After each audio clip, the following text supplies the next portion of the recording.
Des troncs d'arbres sont coincés ici, au niveau du pont qui mène au parc du Cavé.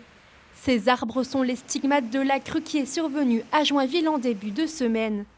Après un plus haut, autour de 3,17 m, l'ensemble de la Marne est revenu dans son lit.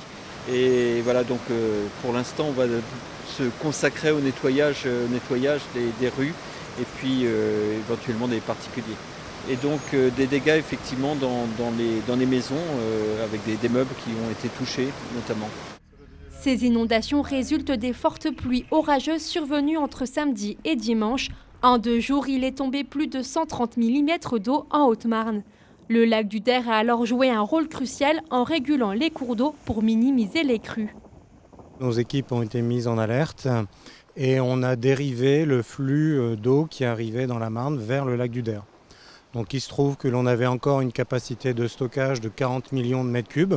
Donc on a dérivé pendant cet épisode qui a duré de dimanche jusqu'à aujourd'hui plus de 30 millions de mètres cubes qui ont été stockés. Et on a limité à l'aval du lac les débits à 160 mètres cubes, soit la moitié de ce qu'il y avait en amont. Donc on a dérivé la moitié des volumes qui ont été générés par cette crue.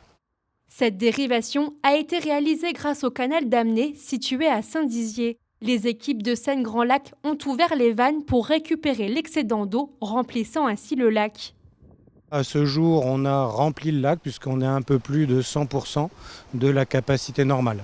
Donc pas d'inquiétude bien sûr, 100% de la capacité normale, mais on a encore ce que l'on appelle la tranche exceptionnelle, qui représente plus de 10 millions de stockages complémentaires. Le lac sera vidé dans la Marne et dans la Seine une fois que la décrue sera plus avancée. Pour l'instant, ces inondations n'auront aucun impact sur les Jeux olympiques.